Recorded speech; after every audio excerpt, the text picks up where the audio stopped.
This is the Fifth Estate Winning Headlines, your media police post, coming to you from Nairobi, Kenya, from the Fort Hall School of Government. In this segment, we summarize some of the headlines that you may have missed this morning, but we also take a look at some of the political pieces that we call cartoons in this country. Today is the 20th of March 2020, and I am 2M. I am JM. And I am GK, and in case you missed the headlines, here they are. In the Daily Nation, virus, Uhuru faces devil's alternative. Mm-hmm. In the Star, study, malaria drug may treat COVID-19. Yeah. Yes. And in the Standard, Uhuru rescue plan. Yes. So we're still on the pandemic, Yep. Pandemic. coronavirus, Yeah. and he has the devil's alternative. Absolutely. It says virus, Uhuru faces devil's alternative. And what the nation is telling us is that Uhuru is between a rock and a hard place. You see, the shilling has been on the downside. It's depreciated to 109 shillings against the dollar. Yeah. But also as well, the government fears that if corona hits informal settlements such as slums, then they may have been, they could be forced to issue a state of emergency. What does that mean? It means issuing a total shutdown. Now, industries, factories, everything comes to a stop and everybody remains home. Now, what will be the consequences to the economy if that happens? They will be dire. Does Uhuru Kenyatta have the options, like the West or China, to do a stimulus package or to revive the economy? He does not have the options. And therefore, he could just be forced just to have minimum or minimum action on corona. Interesting. And as well, I think there was a part of the story that says how testing is still pretty expensive right now. Yeah. We're at $13. That's about 1,400 Yes. shillings per kit, which Yeah. is pretty hefty. Yeah. Especially if we're going to go into that exponential phase of this, Absolutely. where the cases just shoot up. Absolutely. Yeah. It's more challenging. Yes, but does it mean he probably has some options here? He could cut spending. He doesn't. I mean, Big Four has about 450 billion shillings in budget. Yeah. You can reallocate that to. Well, to corona. actually, good that you've gotten there, because in the Standard, Uhuru Rescue Plan outlines the fight back in 4 steps. And the 4 steps are that there's going to be 5 cabinet secretaries. They're going to come together from Treasury, ICT, Trade, East African Community, Labour, as well as key players such as Kipra, KRA, the central bank. Yeah. And they're going to come up with some sort of stimulus package to stir the economy. Yeah. And then President Kenyatta hopefully will unveil what this stimulus package will look like. Yeah. And there's a mini budget expected to address the gaps in spending and also realign the government's priorities. Yeah. So like you're saying, Big Yeah. Four, there are some things maybe that aren't as pertinent Yes. or important right now, Absolutely. or can take a back seat, and Yeah. perhaps this is what Yes. the mini budget will address. Yes. And then also that there'll be state spending cuts, Absolutely. which I think they had started to do anyway, because Yeah. we were in a tight spot to begin with. Yes. And so hopefully these will take force pretty quickly. Absolutely. But they're also saying that, things that need to happen is maybe prioritize paying pending bills, Yes. so that there's still money going into the economy. Yeah. But also a big one is this thing about taxes. Yes. Yeah. Where can we cut income taxes? People absolutely. earning below 50,000, Yes. can this be cut in half? Yes. For those in other tax brackets, what can brilliant idea. we Yeah. minimize? And that's really Absolutely. coming from KEPSA. Yes. And I Yeah. really hope that they put together a good lobby Yes. and a good argument Absolutely. in order for it to happen. Government does not have an option Yeah. in this case because But to cut taxes. yes, when recession happens, Yeah. Keynesian economics. Absolutely. What you do is stimulus package. You cut taxes Yeah. just So that you for get to enhance consumption. Yeah. Exactly. People need to continue consuming. Otherwise, And I think business is shut down. the reality here is that Uhuru's rescue plan, no matter how good it is, will take some time. Yeah. And I think the onus is on us as citizens, small businesses, Yeah. to cushion ourselves. Yeah. So you have your banks, there's ways you can try to conserve your cash, to find more liquidity, maybe from banks, or try to restructure yourself and give you credit lines for the next few days. That's true. Or for the next, for about 90 next few days. weeks. Yeah. Because Absolutely. by the time this stimulus package actually gets kicks into in, motion. Yes. it will be a while. It will take a It while. will be a while. That's true. Yeah. That's true. So we'll keep that in mind. I think worth of note as well Yeah. is that the stimulus package Yeah. should not just focus. It should focus on the places that create or generate the most revenue. Yes, and the most kind of consumption for the country. Absolutely. And you can see already. So it should be very targeted, exactly, basically. Exactly. Yeah. Like tourism, they're saying already generic. you've seen an instant impact with tourists not coming into the country. Yeah. So those in those industries, how can they be cushioned so that they're not laying off people? Yeah, they're still able to pay, amongst other things. Yeah. Well, we have a 3-part criteria that we use to break down the headlines. We ask ourselves, is it topical or speculative? Is it repetitive or groundbreaking? And is it thoughtful or just plain lazy? Yeah. I think both have been good so far. Yeah. And this one is a little lazy. Yeah. Just a bit. Okay. So maybe we can toss I think we toss that one. I think we park this one. Okay, there we go. As we look at the star. There we go. In the so in the star, malaria drug may treat COVID-19. This is actually good news. Yeah. And what we're being told here is that a drug that was developed 50 plus years ago to treat malaria, also known as hydroxychloroquine, mouthful, is showing signs that it may also help cure COVID-19, especially when combined with an antibiotic. And they're telling us that research was done in France by some physicians, some researchers, and they've successfully completed a clinical trial. Okay. And of the 20 test patients that have been administered with this drug, 5 tested negative on day 3, 6 tested negative at day 6. That's over 50% success rate. Yes. And the story ends by saying that so far, although the WHO hasn't published treatment measures against COVID-19, China and South Korea have both endorsed this drug as an effective treatment against COVID-19. Okay. So this is good news coming at this time, especially when we're told that it might take up to 18 months for a drug to be tested, to be approved, to hit the shelves for coronavirus. Fantastic. So yeah, that's something that could work in the intermediary. Yeah, that's I like wonderful news. Yeah. So between the two headlines, I like the devil's alternative. I like that too. I like more creative. Yeah. I like it as well. So there you have it. Daily Nation gives us our winning headline. Yeah. Onto the political pieces that we call cartoons in this country, where we also have a 3-part criteria. We ask ourselves, is it humorous or dry?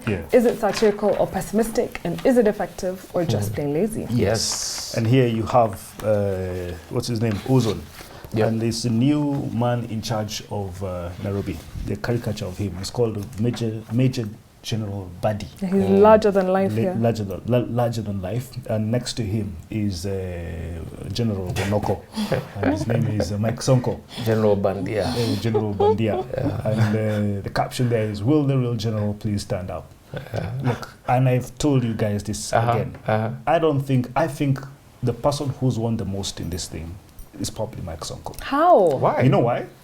A governor without portfolio. You know what the Star said yesterday? That he has been left with functions such as dealing with dog control and dog licensing and regulating pornography. Regulating pornography, regulating very small basic things. I am not looking at it. How is he a winner and all this? Politically? I think politically. You see, there's a man who was going to suffer political death, was Mike Sonko. If at all he continued fighting the system. He was going to get political life if he was out of the system. This was a plea bargain. Mike Sonko is where Raila Odinga was in 2017. So you're seeing a comeback. This was a handshake. This was a way of containing him, in my view. And contained he has been. And so has Raila to an extent. So that he's better, so that he's on the inside still being out. Yeah, precisely. What's interesting is there's been a huge debate about Uhuru's choice of military men in his cabinet or in his apparatus. So it's been interesting. Do you know, I have a hypothesis and it's a bit crazy. I actually think this man was not put for corona purposes. Uhuru Kenyatta is fortifying the presidency and is fortifying the seat of power. Yeah. And he's fortifying it against someone. For some reason. And I will stop. On that note, what is in the Daily Nation? Okay, so in the Daily Nation, we have here.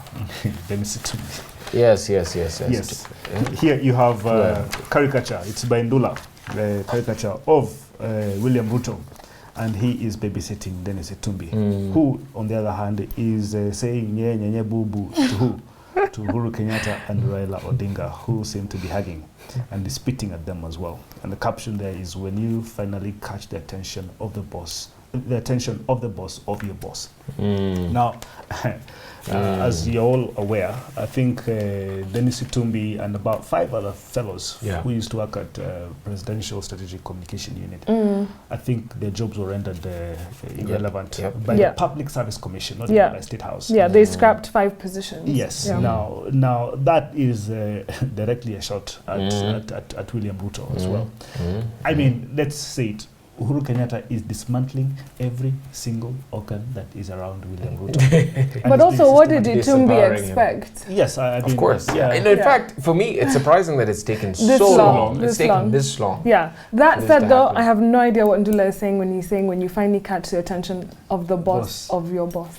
Yeah. This just doesn't match. Toss it. Toss that. We're done. And toss that. Toss it. Standard, unfortunately, is on strike today. They didn't have a cartoon. So on that note, I think we're giving it to the Star. Ozone gives us our winning cartoon. Absolutely. What is our final thought? And now our final thought, it is inspired by a book entitled, and we've been doing the entire week, The Logical Violence in Civil War by Stathis Calivas. Yes. And today we shall be reviewing the war, Palestinian versus the Israelis. Yeah, but before you go, I think it's good to do a summary of the week. Like you said, on Monday you looked at civil wars using a framework, using the book called The Logical Violence in Civil War by Calivas. And he analyzes war and violence and explores the causes and dynamics of violence in that civil war. And he distinguishes between things like indiscriminate and selective violence. And ultimately argues that local fragmentation and local cleavages are a central rather than peripheral aspect of civil wars.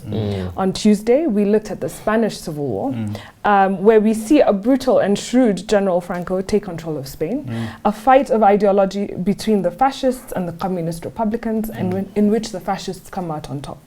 On Wednesday, we looked at the Shifter War, the secessionist conflict in which ethnic Somalis in the northern frontier district of Kenya attempted to join with Somalia, to join Somalis with Greater Somalia. And the Kenyan government went on to call it the Shifter War after the Somali word for bandit, and we saw the dynamics there playing out. On Thursday, we looked at the First and Second Civil Wars in DR Congo, nicknamed Africa's First World War, and how external actors have been instrumental in perpetuating conflict in one of Africa's largest and richest countries. And today we've gone to the Israeli-Arab conflict. And so today we turn to the Arab-Israeli wars, and in particular the conflict of 1948 and 1949, that following the establishment of the State of Israel. So there have been 6 major conflicts since then, all of which have occurred in the region historically referred to as Palestine. Many of us know Palestine in the context of the Arab-Israeli conflict. But we forget that Palestine is a very old territory, And so geographically, Palestine is the region of the Eastern Mediterranean between modern-day Lebanon and Egypt. It has existed for 4,000 years as a multi-ethnic, multicultural, and multi-religious society. In fact, at the beginning of the 1900s, Palestine was overwhelmingly Muslim and Christian Arab dominated. It also had an Arab Jewish minority of about 25,000 people. And up to the start of the European Jewish settlement, these different religious groups of Palestine lived in peaceful coexistence. But that uninterrupted history came under threat in the 1800s when European colonialists, also known as Zionists in this case, began trying to create a Jewish state in Palestine. And what ensued then has been the systematic displacement and cleansing of its ancestral people and replacement by European settlers as we know them today. And that is the root of the Arab-Israeli conflict. So just a little bit about the conflict itself. It was sparked in 1947 after the United Nations voted to partition the British Mandate of Palestine into 2 states, a Jewish state and an Arab state. And there are 2 infamous attacks that took place during that time. On the 9th of April 1948, Israeli extremists launched a heinous attack. They entered an Arab town west of Jerusalem and tossed grenades into homes, killing over 252 people. Wow. Can you imagine? Grenades into homes. And in retaliation, a week later, Arab forces killed 77 doctors and nurses in Jerusalem. And when Britain finally decided to withdraw from Palestine in 1948, that's when Israel declared independence, Yes. and that then sparked the conflict. Yes. Yeah. And that's when the countries like Egypt, countries like Jordan, Yeah. Iraq, Syria, and Lebanon came together and started to fight against Israel. Yes. And by the end of 1949, they had almost reached a stalemate. So Israel versus the Arabs, they reached a stalemate. Israel had occupied some territory. Yeah. And eventually in the succeeding wars, all the way up to 2006, they've continued to occupy more and more territory. That is true, that is true. So the people would say that the Arab or Israeli-Arab war is underpinned by this Zionist movement. Yeah. So in the very beginning, the Zionist movement was a nationalist political ideology that calls for the creation of a national state for a social religious group, in this case, namely Jewish people, mainly Jewish people. Yeah. And in 1948, Ben-Gurion proclaimed the founding of the State of Israel in Palestine. Yeah. And this is around that 1948 time when the war is about to start as well. Yeah. And Zionists argued that Israel would provide this safe national haven for Jews from everywhere, from around the world. You could come and settle there. Yeah. But some have argued that Zionism actually functions like a type of colonialism. Yes. And this is because of the ethnic cleansing that we have then seen of the Palestinian community. Yes. And the building of these illegal settlements in these occupied territories as evidence. They've really been, dehumanized. They live without dignity and they're constantly under threat, right? Of a place that they've inhabited for a very long time. Absolutely. And people tend to forget that. So the Zionist movement further solidified by the British, actually. So as an international actor, there was something called the Balfour Declaration. And it was written in 1917. So this Baron Rothschild was actually a Zionist himself as well. And he was like, listen, we need to establish in Palestine a home for the Jewish people. So it began, they used that as an evidence base for what they wanted to do in Palestine. And one person put it very well. It was basically one nation, the British, solemnly promising to a second nation, the Israelis, the country of a third, the Palestinians. And it had no moral or legal justification to do so. And I think in the context of this week, we've been trying to figure out what was the original sin. I think that may have been the original sin was from the original as far back as 1917. And other countries in the West have continued in this modern day to sort of aid and abet Israel in occupying these territories. Nobody sanctions Israel. Yes. There's there's always these handshakes or peace deals, but that never go anywhere, right? And it has been quite sad. So over time, you've had millions of Palestinians displaced. And so there's this thing called the Nakba. And this is their commemoration of May 15th, 1948, when their land is taken from them. Interestingly, that's for the Palestinians. And Nakba means catastrophe. But for the Israelis, they also celebrate May 15th, 1948 as their independence Day. So there's such a parallel reality for these two groups, right? And so you get into 1967, you have the Arab-Israeli War, the famous Six-Day War. And that is now known as Nazca, which is the setback. And so Israel continues to occupy the remaining Palestinian territories of East Jerusalem, West Bank, and the Gaza Strip, which we famously know. And under the UN partition plan, this is interesting, Israel was allocated 55% of Palestinian land. However, if you look accurately or if you look closely, they actually occupy more than 85% of the land. So they've gone above what was even agreed. And the situation today is not any better. More than 3 million Palestinians live under being, you're constantly being arrested arbitrarily, or you're displaced, or your homes are demolished. And there's over 50 laws that discriminate against non-Jew people. Non-Jewish people. 50. Wow. And they even criminalize things like commemorating Nakba, that the day you lost your land. If you're found celebrating, they can persecute you for that. So the discrimination continues and the persecution continues of these people. Wow. My goodness. My goodness. Now guys, I want to shock you a bit. Tell us. Do you know that the state of Israel could have been in Kenya? Wow. It could have been Kenya. And you see, there's an area called Uasin Gishu Plateau. Now, this area is Nakuru, Kisumu, Mount Elgon, and largely the places above the equator. Now, the British colonialists went to Jewish leaders back in Europe and told them, there is a place in East Africa that you guys, I think, should settle. Yeah. Now, at the 6th Congress of, they call it the Zionist Congress, the Zionist Congress, the 6th Zionist Congress in 26th August 1903, they held a meeting, and they decided that they will have something called an investigatory commission that will go and check out this piece of land called the Uasin Plateau. That we could occupy. Yes, and they sent 3 people. Yeah. Now, these 3 people went, they checked out this piece of land, and they said, they went into a vote. 2 of them said not good, 1 said good. Yeah. Now, they went back to report to the Zionist Congress, and they said, we have voted and we said this piece of land is not suitable for Jewish settlement. Yeah.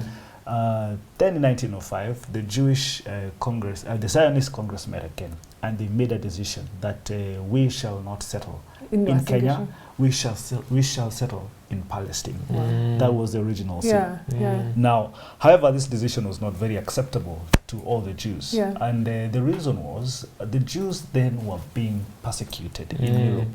And actually, before 1903, about 3 months before the 6th Congress in Zurich, in Switzerland, about some dozen of Jews were actually massacred in Moscow. Right now, they were saying, if we continue staying in Europe, then we'll be massacred. You're telling me that Jews have been persecuted for such a long time as well. Been persecuted since they decided to put Jesus on the cross. They've been persecuted. They've had no peace. Yes, unfortunately. Yes, but then as well, the Jews were also looked down upon. At that time, and the British used to call these guys very bad names. They used to call them the proper alien Jews, the poor Jews. And remember, in 1903, when this plan was actually mooted, they actually called it the Uganda Plan. Now, you know what the British used to say in 1903? They say, we don't want those Jews to come because now this place will become Uganda. Uganda. Uganda, it's some of the setbacks that they have missed. But the arrogance of the Brits to say to the Israelis, and I mean to the Jews, that we have a nice piece of land that is suitable for whites. That's what Are you shocked? That's what they told them. And you realize in every single piece that we've done on this table this week, it has remnants of foreign influence. Yes. And those choice architects. Those are choice architects. And if we had not listened to choice architects, maybe we would have so much world peace today. Maybe. Food for thought there. Absolutely. So on a day where we had a winning headline from the Daily Nation and a winning cartoon from the Star, I want to leave you with this. On the Palestine-Israeli conflict, it is human nature to seek revenge in the face of relentless suffering. You can't expect an unhealthy person to think logically. And even as we go into coronavirus times and things are going to get scarier, things are going to get tougher, I mean, we have to come together and be human, come together and support each other, because sick people, hungry people, stressed people don't think logically, but we're going to try our very best to do so. And regardless of class, of race, of religious affiliation, denomination, we're all human beings. And we should all treat each other alike. So please subscribe to our YouTube channel, but find us on TV. We're on GoTV, Pang Free to Air, and Star Times, and have a lovely weekend.